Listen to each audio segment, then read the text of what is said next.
HCL భాగస్వామ్యంతో future university అందిస్తున్న ఈ అద్భుత కోర్స్ కేవలం 180 మందికి మాత్రమే లభించే అరుదైన అవకాశం. ఇన్నేళ్ల ఈ ఎక్స్పీరియన్స్ ఇవన్నీ అయిన తర్వాత ఒక రోజు అయితే వాకింగ్ మీకు మిస్ అయిపోయింది. ఆ రోజు అప్రిషియేషన్స్ వస్తున్నాయి కాబట్టి, ఆ కాల్స్ తీసుకోవాలి కాబట్టి. ఆ తర్వాత మళ్ళీ అది కంటిన్యూ అయిందా? కంటిన్యూ అయింది. ఇప్పుడు ఆ 3 రోజులు అక్కడికెళ్ళాం కదా! ఆ! 22, 23, 24. 22 మాకు ఫ్లైట్ 10:30కి. మామూలుగా 5కి లేచిపోయి వాకింగ్ అది చేశాను. ఈ 3 రోజులు మిస్ అవ్వకూడదు అని మళ్ళీ అదొకటి అవునా? మనసులో ఆ! చేసేసాం. అంటే రోజుకి 15,000 అడుగులు నడుస్తాను నేను. అంటే 15,000. ఇన్ ఏ సింగిల్ స్ట్రెచ్చా? సింగిల్ స్ట్రెచ్ కాదు. ఆ! ఒక స్ట్రెచ్‌లో ఒక 1 అవర్ 15 మినిట్స్ అట్లా నడుస్తాను. తర్వాత మధ్యలో గ్యాప్ వస్తది. భోంచేసిన తర్వాత ఒక 20 నిమిషాలు నడుస్తాను ఇంట్లోనే. మళ్ళీ అలాగే ఈవినింగు ఒక సెషను మళ్ళీ వాకింగు. హ్మ్. నైట్ పడుకోబోయే ముందు స్కోర్ చూసుకొని ఏమైనా తక్కువ ఉంటే మళ్ళీ అప్పుడు పడుకోబోయే దాన్ని కంప్లీట్ ఆ గ్యాప్ ఫిల్ 15 చేసుకొని. ఫిల్ అవ్వాలి. హ్మ్. అట్లా ఆ రోజున ఫ్లైట్‌కి ఎక్కే ముందే పూర్తి చేసేసి 15,000 వెళ్ళిపోయాం. నెక్స్ట్ డే యాక్చువల్‌గా ఈ అవార్డ్ ఇచ్చే రోజు రిహార్సల్స్ ఇయన్నీ ఉన్నాయి కదా! ఎక్కువ నడవటానికి కుదరలా. అక్కడికి ఉన్నంతలో నడిచాను. హ్మ్. మళ్ళీ తిరిగొచ్చిన తర్వాత మళ్ళీ నైట్ డిన్నర్ అయ్యేటప్పుడు 11 అయింది. అప్పుడు కూడా మనం కొంచెం నడిచి అంత నడవలేదు కానీ 7,000, 8,000 నడవగలిగాను. హ్మ్. మూడో రోజు మళ్ళీ అంత నడిచాను. మళ్ళీ 15,000 చేశారు. కంపెన్సేట్ చేయాలి నెక్స్ట్ డే. అయ్యో! నిన్న మిస్ అయింది కదా! ఉంటుంది. అలాంటి ఉంటుందా? స్కోర్ చేస్తా ఉంటాం. ఒక రోజు 20,000 కూడా నడవాల్సి వస్తాయి. ఓహ్! ఓ రోజు షూటింగ్ ఉంటుంది. పొద్దున్నే వెళ్ళిపోతాం. ఆ రోజు వాకింగ్ చేయటం కుదరదు. సాయంత్రం వచ్చిన తర్వాత లేకపోతే పడుకోబోయే ముందు కొంత చేయటం. లేకపోతే నెక్స్ట్ డే 2 రోజుల తర్వాత ఎప్పుడైనా వీక్‌లో చూసుకుంటే 15,000 యావరేజ్‌గా రావాలి. హ్మ్. అందుకని ఒక్కోసారి ఎక్కువ చేయాల్సి వస్తాయి. ఒక్కోసారి తక్కువ చేయాల్సి వస్తాయి.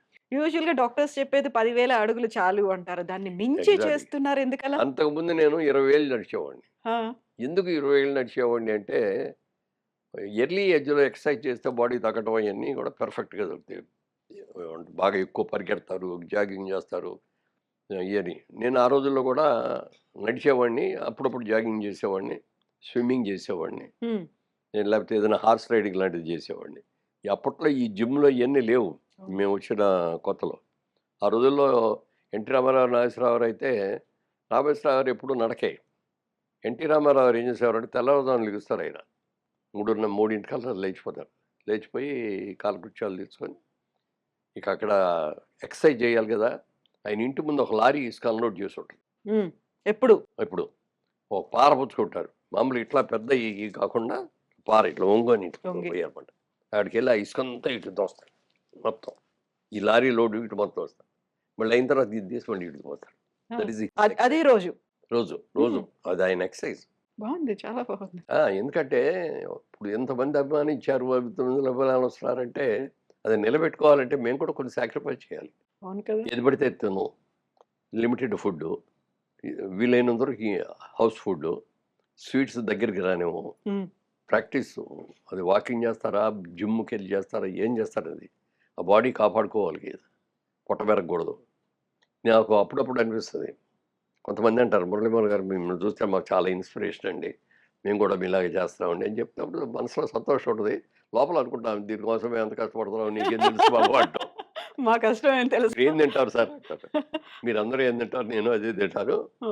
కాకపోతే లిమిట్‌గా తింటున్నాం. ఏం తింటున్నామో తెలుసుకొని, ఎంత తినాలో తెలుసుకొని అంత కరెక్ట్‌గా ఉంటాం." హ్మ్. మార్నింగ్ బ్రేక్‌ఫాస్ట్ అది ఉంటదనుకోండి. మామూలుగా ఇడ్లీలు, దోసలు ఇయన్నీ తింటాం కదా!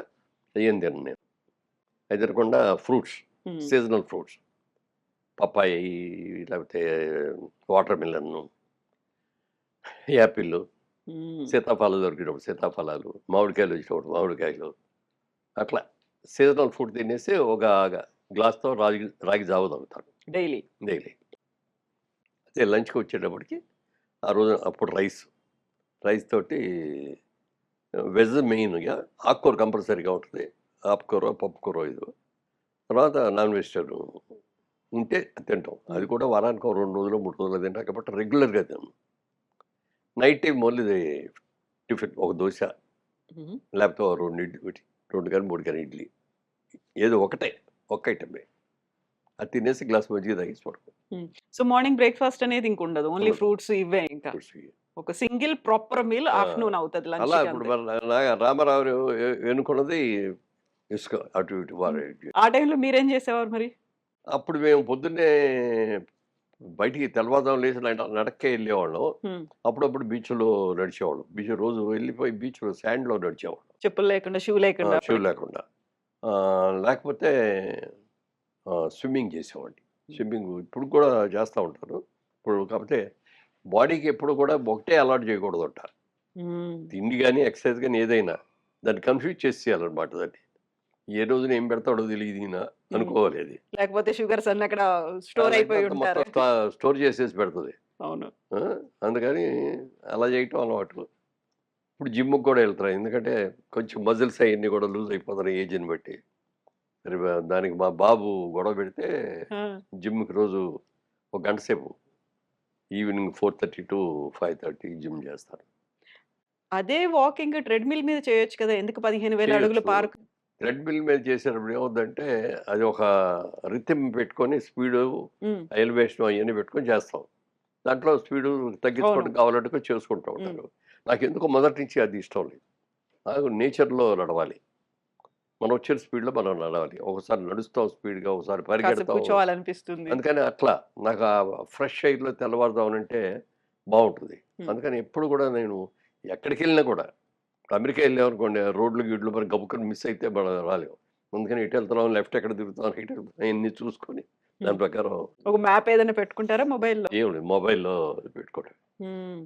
ఇప్పుడు రామారావు గారి గురించి చెప్పినప్పుడు ప్రతిసారి ఆయన పొద్దున్న ఇంత తింటారు, ఒక కోడిని మొత్తం లాగించేస్తారు, ఇన్ని బజ్జీలు తింటారు, ఇంత స్వీట్ తింటారు. వీటి గురించే చెప్పేవాళ్ళుంటారు తప్ప, ఆ! ఆయన ఎంత మెయింటైన్ చేస్తారో, లేకపోతే దానికి తగ్గట్టుగా ఎంత ఫిజికల్ ఎక్సర్‌సైజెస్ చేస్తారో అనేది చెప్పేవాళ్ళు చాలా తక్కువ చాలా ఉంటారు కదా! తక్కువ ఉంటారు.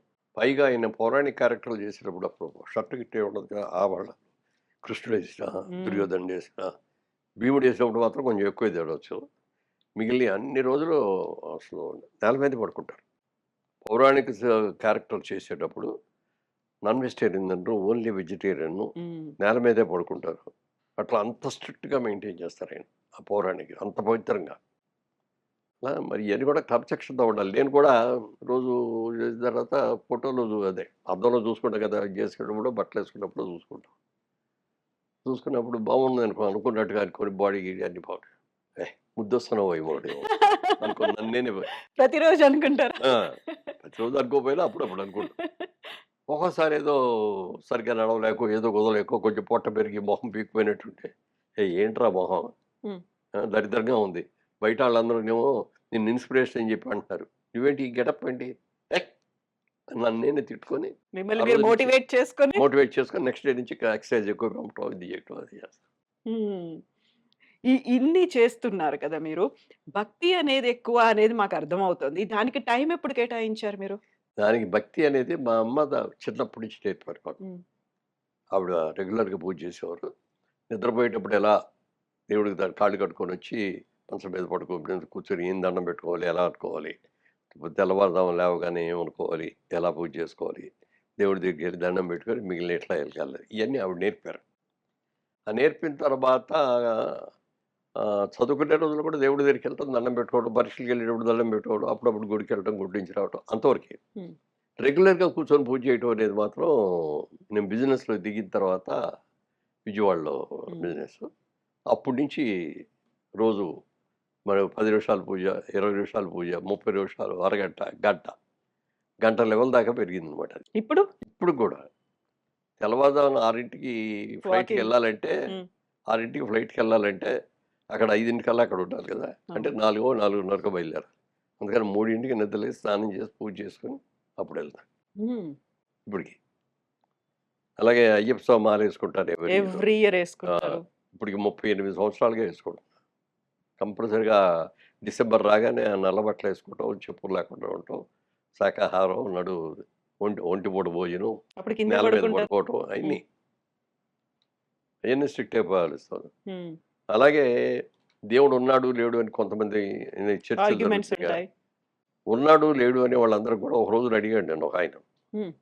"మురళీమోహన్ గారు మీకు బాగా భక్తి ఎక్కువ గదా!" అన్నాడు. "అవునండి" అన్నాను. "రోజు పూజ చేస్తారా?" అన్నాడు. హ్మ్. "చేస్తానండి" అన్నాను. "మీకు దేవుడు ఎప్పుడన్నా కనపడ్డాడా?" అన్నాడు. "కనపడ్డాడండి." "నాకు చూపిస్తారా?" అన్నాడు. "మీకు నిజంగా చూడాలనుంటే చూపిస్తానండి." నాకు నిజంగానే చూడాలండి అని. నేను కొన్ని ప్రశ్నలు అడిగితే ఆ ప్రశ్నలకు సమాధానం కరెక్ట్‌గా చెప్తే చూపిస్తాను. అడగండి సార్ అన్నాడు. మీకు కరెంట్ అంటే ఏంటో తెలుసా అన్నా. కరెంట్ తెలియని వాళ్ళు ఎవరు ఉంటారు, ఇంట్లో ఉండదు. దేనికి ఉపయోగిస్తారు దాన్ని? స్విచ్ చేస్తే లైట్ వెలుగుద్దండి. ఏసీ ఇది వస్తది. మైక్ ఎత్తే సౌండ్ సౌండ్ వస్తది వస్తుంది. అన్నాడు. కరెక్ట్ కదా! మీకు బాగా తెలుసు కదా కరెంట్ గురించి? తెలుసండి. అది ఎలా ఉంటదండి? ద్రవ పదార్థమా? ఘన పదార్థమా? తియ్యగా ఉంటదా? కారంగా ఉంటదా? గట్టిగా ఉంటదా? మెత్తగా ఉంటదా? ఎలా ఉంటది చెప్పండన్నా. మీరు అట్లా అడిగితే ఏం చెప్తామండి? కరెంట్ ఉంది. కరెంట్ ఉందని తెలుసు, ఇట్లా తెలుసు. కానీ అది ఎలా ఉంటదో తెలీదు కదా! దేవుడు కూడా ఉన్నాడు. హ్మ్. దేవుడు ఎలా ఉన్నాడనేది ఎవరికీ తెలీదు. మనం ఎవరం చూడలా. కానీ మన పెద్దలు మనకందరికి కూడా కొన్ని ఫోటోలు, ఒక ఆకృతి. దేవుడు అనే దానికి ఒక పేరు, దానికి ఒక ఆకృతి ఇచ్చాడు. ఇప్పుడు కొన్ని చోట్లుంటాయి. ఆహ్, బహామా ఏదో అంటారండి. సికింద్రాబాద్‌లో మన చికాగోలో తీసుకెళ్లారు. ఓ బహామా టెంపుల్ అనేదో పేరు. మర్చిపోయాను ఇప్పుడు. ఆ టెంపుల్‌లో ఏముండదు లోపలికెళ్తే. పెద్ద హాల్ ఉంటది. ప్రేయర్ హాల్ లాగా. ఎవరి కాళ్ళు లోపలికొస్తారు, కూర్చుంటారు. 'సైలెన్స్ ఈస్ గాడ్' అని ఉంటుంది. మీ ఇష్టమొచ్చినోళ్ళు అక్కడ కూర్చొని నిశ్శబ్దంగా మీకు ఎవరిని పూజ చేయాలనుకుంటే, ఎవరిని స్మరించుకోవాలనుకుంటే, మనం స్మరించుకుంటే అక్కడ కూర్చోవటం, టైం అవ్వంగానే లేచి వెళ్ళిపోవటం అంతే. హ్మ్. ఎవ్వరు ముష్షు అని కూడా శబ్దం కూడా ఏర్పడదు. పిన్ను పడితే కూడా మోగి వినపడుతుంది మనకి. అంత నిశ్శబ్దం అనమాట. 'సైలెన్స్ ఈస్ గాడ్' అని చెప్పేది. అలా